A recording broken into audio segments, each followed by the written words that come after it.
You know, every once in a while, you stumble across an idea online that is just so wild, so out there, you just have to unpack it. And today, that's exactly what we're doing. We're taking one fan's idea from the Naruto world and giving it the full treatment. The idea?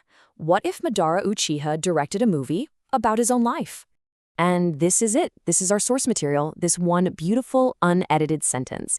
And I want you to pay close attention to the wording here. He wouldn't just tell his story, he would create a video-like drama, not like storytelling. And that distinction, oh, that's the key to this whole thing. So that's the real question, isn't it? If Madara Uchiha, one of the most powerful and, let's face it, tragic characters in the whole series, made a film about himself, what would that even be? How would he use those legendary eyes of his, not just as weapons, but as a director's camera? To figure that out, we've got to deconstruct this whole idea from the ground up. We're going to explore how Madara's insane abilities and his pretty tragic life story could be translated into a movie experience, well, unlike anything you've ever seen. Yeah, let's be super clear here. This is not some simple flashback sequence or a biography with a narrator. The prompt specifically says drama. And what that means is we are talking about putting the viewer directly inside Madara's head, to see the world, to feel the world exactly the way he does. Now, for a film this personal, you need the right leading man, right? And it's hard to think of anyone more perfect for a deep, twisted, subjective drama than Madara Uchiha himself. His entire life is just this cascade of ambition, betrayal, and, godlike power. I mean, just look at this guy's resume. He goes from building a village of peace with his best friend and rival to being betrayed, cast out, and having to fake his own death.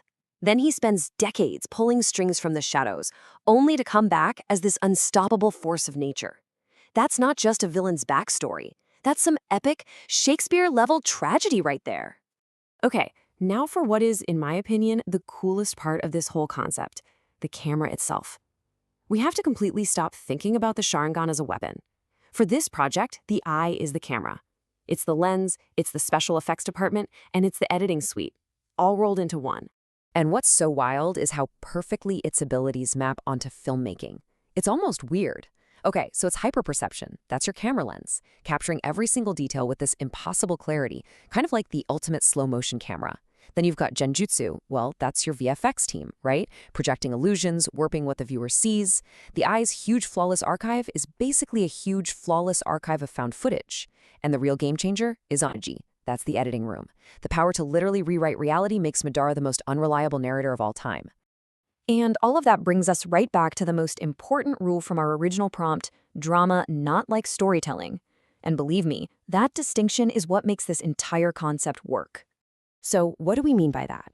We're talking about pure cinematic drama. It's not some narrator telling you a story from the outside. No, it's about you experiencing it as it happens, directly through his eyes. It's all about feeling the tension, the emotion, not just being fed information. And this just lays it all out perfectly. On the left, you have regular storytelling, a narrator, clear flashbacks, and objective reality. But on the right, that's where we're living. It's all first-person point of view, memories that feel real like you're there. You can never quite trust what you're seeing, and the story is told through images and feeling, not a bunch of exposition. You are in the experience. So let's put it all together.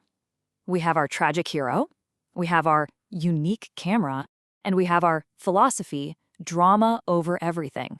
So what would this Madara-directed film actually look and feel like? Okay, I want you to picture this. The final battlefield. It's absolute chaos. Thousands of ninja are fighting for their lives.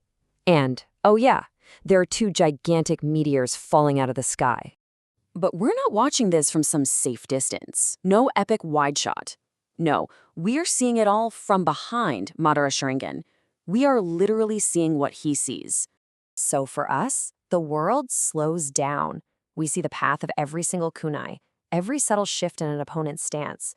The whole world is painted in these stark shades of red and black, filtered through the crimson glow of his own power. So maybe a certain movement from an enemy triggers a flash of a memory of his brother, Izuna, or a moment of doubt, of failure. He could just edit it out with his Izanagi, gone, as if it never even happened. We're not just watching a fight anymore. We are inside the head of a man who sees reality as just clay to be molded to his will.